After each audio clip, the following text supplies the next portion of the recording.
Bonjour à tous, aujourd'hui on va parler du nom du figuier de Barbarie, une plante qui n'est pas un figuier et qui n'est pas non plus de Barbarie, et on verra même que la Barbarie ne désigne pas l'Afrique du Nord. C'est une plante qui va connecter l'Amérique au reste du monde, une plante qui va même unir et diviser les peuples de Palestine.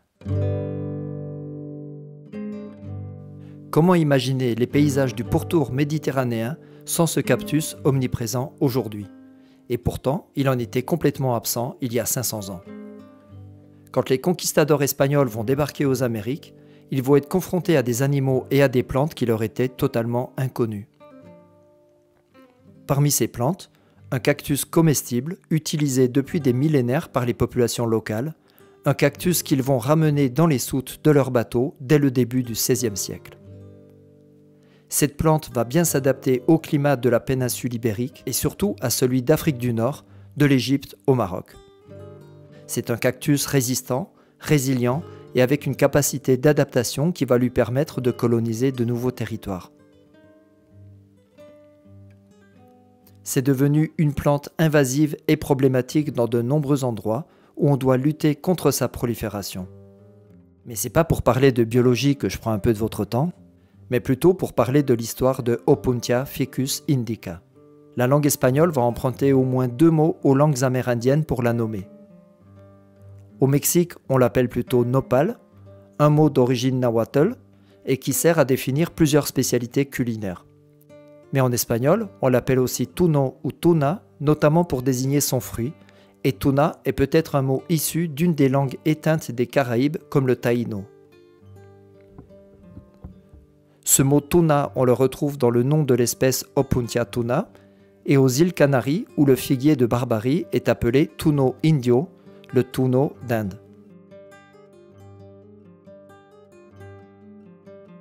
Et ça parce que Christophe Colomb s'accrochait à cette idée qu'il avait bien atteint le continent indien alors qu'il avait découvert les Amériques.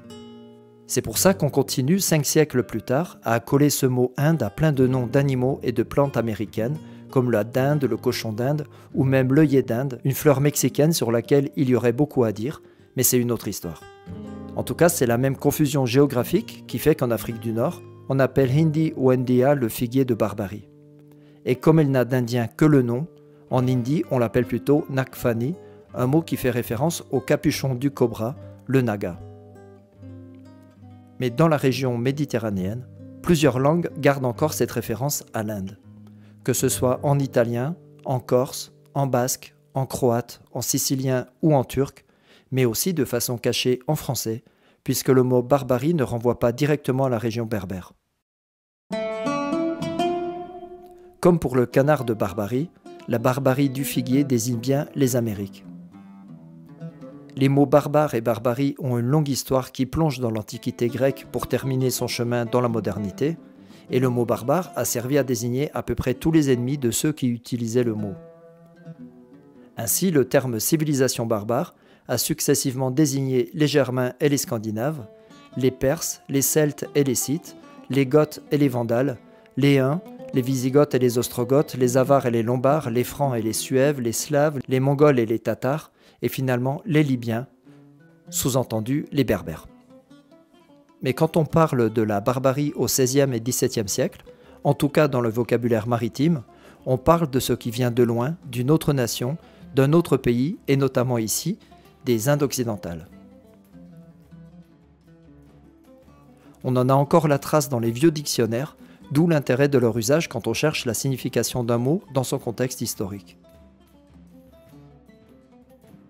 Mais évidemment, aujourd'hui, ce nom barbarie renforce ce sentiment d'association entre cette plante et l'Afrique du Nord, et ça entraîne de nombreuses crispations. Le figuier de Barbarie, c'est donc le figuier qui vient d'ailleurs, un ailleurs qu'on retrouve par exemple dans le grec moderne phrakosikia, qui signifie la figue des Francs, Francs dans le sens d'Européens de l'Ouest cette fois. Et en Espagne aussi, la plante est associée à l'autre. En catalan, on l'appelle figuera de moro, le figuier des morts, sous-entendu de ceux qui aiment les figues de Barbarie. En castillan et en galicien, on va plutôt l'appeler chumbera, un mot obscur que Dozy et Vasquez Ruiz font descendre de l'arabe sobar. Cette étymologie est contestée, mais elle reste une hypothèse intéressante. Les mots arabes Subar et Sabar proviennent eux-mêmes de l'acadien Sibaro par l'intermédiaire de l'araméen ou du syriaque Sabra. Et ces mots servaient à désigner des plantes médicinales, notamment l'aloès déjà présent en Arabie. On en a toujours la trace d'ailleurs dans le castillan Athibar qui désigne l'aloès et l'amertume. En arabe d'Al-Andalus, les variantes Sabir et Sibar vont servir à désigner les cactus, mais aussi cette plante nouvelle que les Morisques vont transporter en Afrique du Nord après leur expulsion d'Espagne, au début du XVIe siècle. Et ce mot arabe Sabar va être emprunté par plusieurs langues, dont l'hébreu Tsabra, qui désigne le figuier de Barbarie. Ce mot le plus souvent prononcé Sabra, en est venu à désigner au XXe siècle les populations juives nées en Palestine avant la création de l'État hébreu en 1948. Ce mot qui était à l'origine péjoratif a été revalorisé en lui donnant le sens d'un peuple qui, comme la figue de Barbarie, est doux à l'intérieur et piquant à l'extérieur. Et comme la plante, ils incarnent la ténacité. Ozalmo raconte leur histoire dans son livre « The Sabra, the Creation of the New Jew ». Mais ce mot sémitique entretient un lien très fort avec le mot « sabara » qui signifie « être patient, être persévérant ». Et avant de devenir ce symbole des Juifs de Palestine, le saber, le figuier de Barbarie, a été un symbole de la patience et de la persévérance du peuple palestinien. Dans son article « Land of Symbols, Cactus, Poppies, Orange and Olive Trees in Palestine », l'anthropologue Nasser Abou Farha nous dit que le figuier de Barbarie a été une métaphore du peuple palestinien d'avant la Nakba. En 1933, lors de la première exposition pan-arabe organisée à Jérusalem, la peintre palestinienne Zalfa Saadi, née en 1905 dans la même ville, présente des portraits de résistants arabes parmi lesquels elle place un tableau représentant un figuier de Barbarie. Elle faisait référence à un proverbe palestinien utilisé face à l'adversité, « Sabar as-sabar », patient comme le figuier de Barbarie. Il est donc devenu un symbole pour ces deux peuples englués dans un conflit qui n'en finit plus, un même symbole de résistance et de patience. Et à ça, il faut ajouter un des événements terribles des années 1980, le massacre par les milices chrétiennes des réfugiés palestiniens du camp de Sabra et Shatila. Et ironiquement, le camp de Sabra était ainsi nommé en référence à la présence de nombreux figuiers de Barbarie. Mais revenons en Afrique du Nord.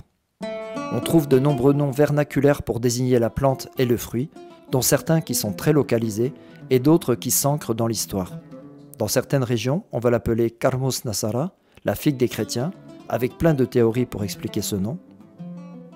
On l'appelle parfois par son nom espagnol, Chembo, et on l'appelle même parfois en tamazirt, Aknari, Taknarit ou Taknariet, qui signifie « qui vient des Canaries ». La plupart du temps, on va retrouver l'évocation du nom de l'Inde, Hindiya, Hindiya, Hindi, avec des variantes berbères, Tahindisht ou Tahandasht, et on trouve même parfois la forme Za'boul ou Za'boula. Et très souvent, on va retrouver une analogie avec la figue elle-même qui se dit Karmos en arabe, et qui va donner des Akarmos ou Takarmos berbères, ou des Karmos Hindi ou Karmos Hindiya en arabe maghrébin. Et ça parce que la figue est porteuse d'une symbolique très puissante en Méditerranée, souvent sexuelle, j'en avais parlé ici. Et on voit à travers tous ces noms que personne ne revendique cette plante. Qu'on la renvoie à la barbarie, à l'Inde, aux chrétiens, aux Canaries, aux morts ou aux francs, on dirait qu'on la repasse systématiquement aux voisins. Au moins comme ça, on n'a pas d'accusation d'appropriation culturelle. Et ceux qui pourraient se plaindre d'une récupération d'un bien culturel sont les Sud-Américains, qui utilisent la plante depuis des millénaires. Là-bas, la figue de Barbarie ne va pas être appelée seulement nopal ou tona, notamment au Mexique, où elle va aussi porter le nom nahuatl de Nochtli. Ce mot entre dans le mythe de la construction de la ville de Mexico, ainsi raconté. Retoman su peregrinaje, esta vez guiados por Tenoch, hasta que llegan en 1325 a un islote en el que encuentran los símbolos que buscaban. Un nopal en el que estaba una águila devorando una serpiente. Era la tierra prometida por su dios Huitzilopochtli. Ahí fundaron la ciudad y la llamaron México Tenochtitlan. En ese nombre se unían varios elementos fundamentales para los peregrinos. Por un lado, el vocablo Tenochtli, que quiere decir nopal, y tlán, lugar de. Por otro, México, en homenaje a Meshi, quien reunió a su pueblo en Aztlán para iniciar ese largo viaje. También era un homenaje a Tenoch, sacerdote guerrero protegido por Huitzilopochtli, quien fue su último guía. Ceci fait que le figuier de Barbarie apparaît en bonne place sur les armoiries de la ville, souvent utilisé seul comme emblème, des représentations qui sont tirées des glyphes aztèques.